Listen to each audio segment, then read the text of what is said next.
баярлалаа. За тэгэхээр малчид Баруун аймагт амьдарч байгаа малчин төмөн надаас асуулт асуугаад байгаа юм аа.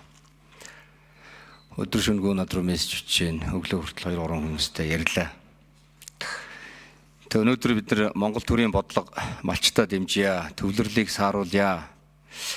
Малчин төмөн маань залуу халаа байхгүй боллоо. Малчид цөөрлөө гэдэг ийм асуудлууд яриад байдаг. Гэтэл нөгөө талдаа малчтыгаа орлоготой байлгах бодлогыг төр ерөөсөө ярьдаггүй. Орлоготой байх юм бол малчин төмөн чинь угаасаа өөрөөсөө малч удамтай хүмүүс хинч очиод маллаад амьдрах ийм ёс уламжлалаа сурчсан ийм хүмүүс. Өнөөдөр тэнд амьдрах боломж орлогын хэмжээнд бага учраас өнөөдөр төвлөрсөн газар руу энэ малчид чинь нүгэд нь шүү дээ. Тэг өнөөдрийн малчтын яг авж байгаа гол орлого нь юу юм? Ноолрын орлого, махны орлого. Арьс шир нь үнэгүй хаягдчихсан. Төрийн буруу бодлогоос болоод өнөөдөр арьс шир гудамжинд, гуу жалганд хаягдал болгоод хэвдэж байгаа. Өнөөдөр яг тойргийн малчтаас над руу ярьж шít. Яг арьс ширийн энэ алдаа дахиад ноолрон дээр явах гэдэг шиг байна. Та энэ дээр анхаарч өгөөч гэгээд над руу ярьж байна. Малчтын ганц авж байгаа хоёр гол орлогын малынхын асуудал нь ингээд улсаас стратегийн хүнс гэдэг юмд оруулаад төрийн зохицуулалтаа ковот мовот гэдэг ингээд хайчихсан. Саяхан хүртэл экспортыг түр хугацаанд бас нэг хязгаарлаад авах шиг боллоо. Дээрээс нь одоо ингээд ноолрын асуудал байна. Бид нар угааж самнаад гаргаад 250 сая доллар үлднэ. Энэ ашигтай бизнес болно л гэж яриад байна. Тэгсэн мөртлөө банкуд нь зээл өгдөггүй, төсвөөс мөнгө гаргаж өгөөч гэдэг зүйлийг салбарын сайд нь яриа сууж байна. Үнэхээр ашигтай тийм бизнес 250 сая долларын нэм ашигтай бизнес юм бол яагаад арилжааны банкын дээр зээл гаргаж мөнгө гаргаж болохгүй байгаа юм. Тэгээд танаас би тодорхой асуумаар байна одоо. Өнгөрсөн жил килограмм ноолор 170-аас 185 мянгаар авчихсан. Тэр үед өнөөдөр Баруун аймаг 130-аас 140 мянга. Доошоогоо ч орж исэн. 120 мянга руу ч орж исэн. Одоо төвийн бүс зарагч байгаа авж байгаа энэ 150 мянгаар авж байгаа ноолор чинь баруун бүс дээр очиход 100 мянга болчих гээд байна. Малчтын орлого буурах гээд байна. Сая Эдвард гишүүнийг хэлдэг малч чинь хоёр зээлтэй байна шүү дээ. Хойшлуулсан зээл байна. Шин оршоо хөтөлбөрийн зээл байна. Энэ хоёр зээлийг яаж төлөх юм бэ гэдэг ийм асуудлууд байгаад байгаа маа. Тийм учраас танаас тодорхой хэлж өгмөр байна.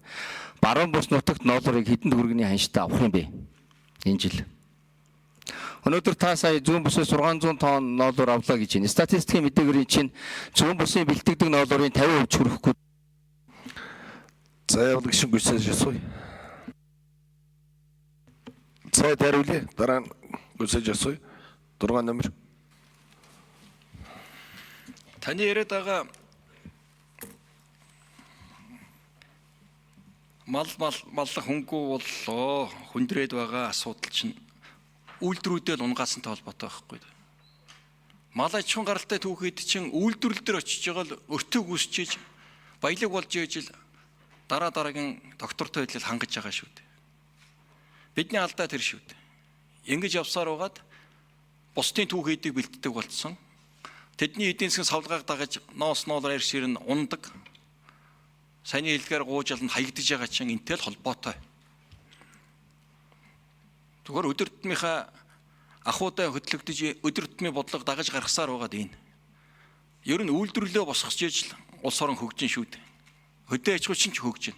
Хөдөө хүн ажиллах амьдрах ашиг орлоготой байх гол бодлого чинь үйлдвэрлэл дээр л тулгуурлаж явагдана. Махан дээр нийлэн бодлого сайн явж байгаа. 30 жил чадаагүй ажлыг сүүлийн 2 жил хөдөө аж ахуйн хийсэн. 300 сая доллараас буухай болсон экспорт хийж. Энэ бүх мөнгө малчтаар очиж байгаа. Ноолуур маш өндөр түвшин боловсролтын түвшин сайжрах тусам үн өсөж байгаа. Нүүрсийн үн чи яаж унжаа харж байгаа зү. Гэтэл ноолуур 5% хэлбэлэл хийгээд тэгээд доктортой байдлаа хангах болцоо үүсэж штэ. Тэгэхээр энийг яагаад жадлаад байна? Сүүн дээр татаас өгч байгаа. Литр үйлдвэр тушаасан сүү литр тутамд 1000 төгрөг өгөөд сүүний үйлдвэрлэлийг нэмэгдүүлж байгаа. Тэгэхээр ажил хийдэг хүнд бол боломжийн орлого бүрдэх болцоо бүрдүүлэх төлөө бид ажиллаж байгаа. Өгөөсөж болохгүй. Ахаад хэлье. Малчтыг яагаад орлоготой байх гол юм бол үйлдвэрлэлээ дэмжиж явна гэдгийг л одоо 30 жилийн түүх штэ. Одоо харлаа шүү дээ. Гангаа үйлдвэрлэж ижил нүүрс чүнд орох юм байна шүү дээ. Дотооддоо.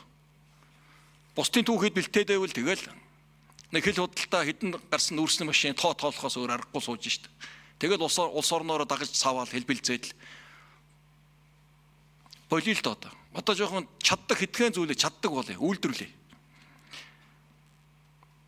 Би хэлж штэ. Хугацаа орноо 1 жил байна. Тэсгэрхтэй. Гадаад таата нөхцөл үүсчлээ. Үйлдвэрөө босгоод авъя. Ятта ноолуураа босгоод авъя л да. 100 тэрбум Монгол үлдэх нь байна штэ. Эн чинь малчид маань дараа нь нөгөө ноос ундаг шиг, аршир үнгүй болдог шиг эрсэлт орохгүй болчлоо гэсэн үг байхгүй да. Энэ болцоог бид нар бодлого гаргаад базаад авах хэрэгтэй байна штэ. Одоо энэ явж байгаа бодлогыг таны хорол хойшлуулад ингээд хайчил да. Хятадын чэнжүүд өгнө. Та үн өснө гэж бодож байна үгүй шүү дээ.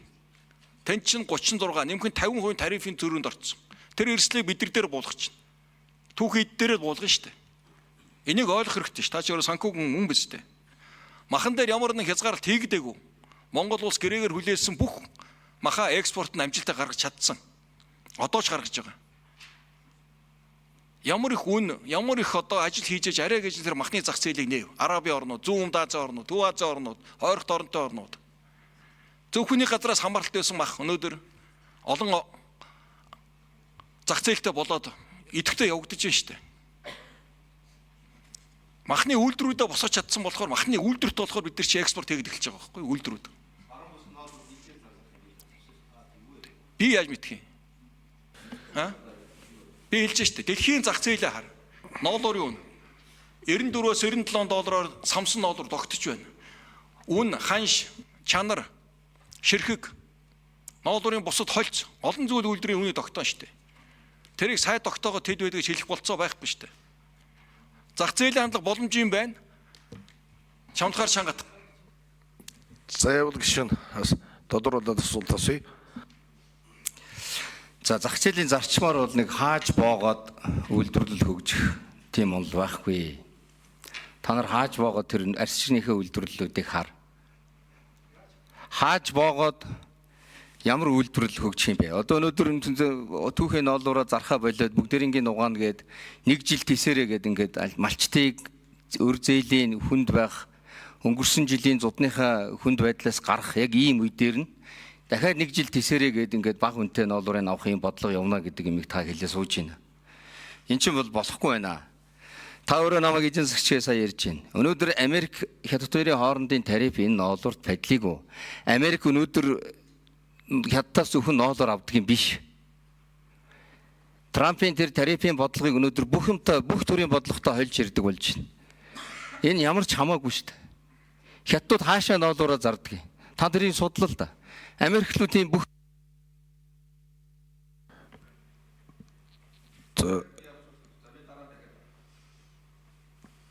Зэнгүй сэдэрүүлээ.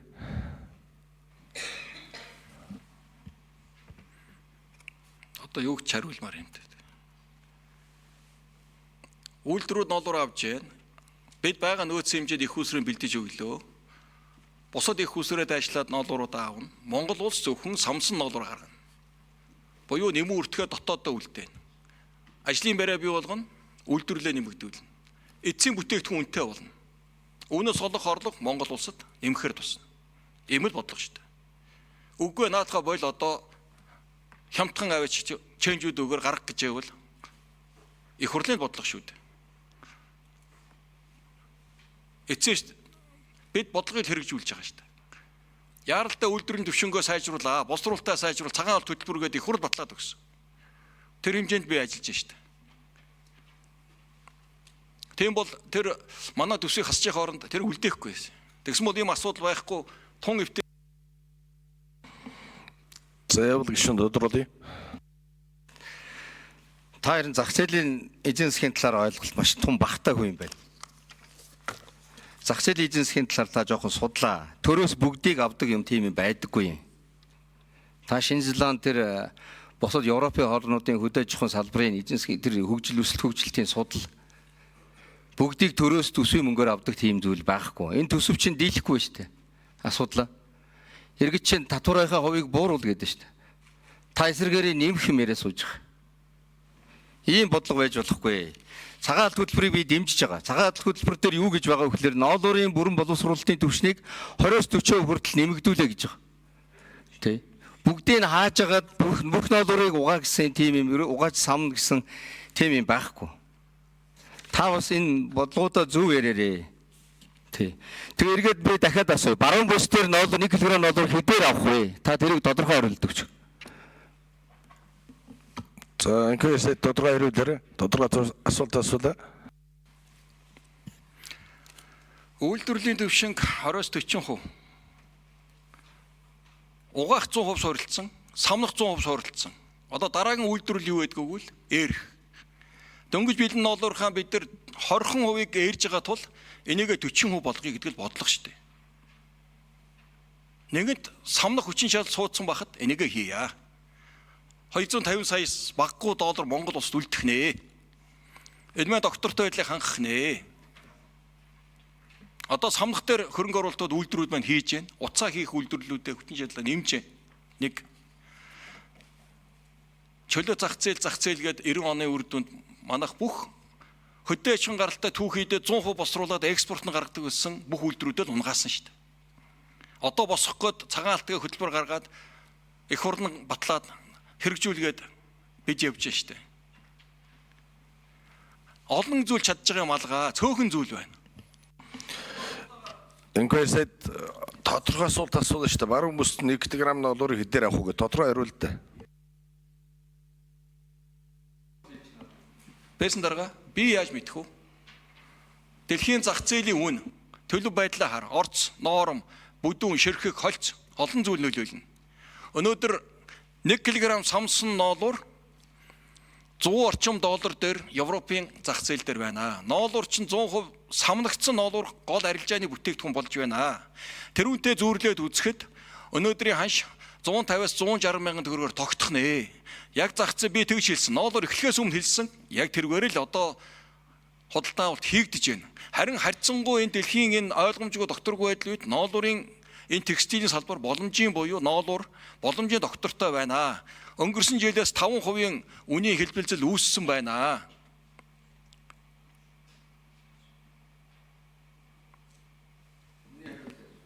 За мэдээ шунаас асуулт асууя.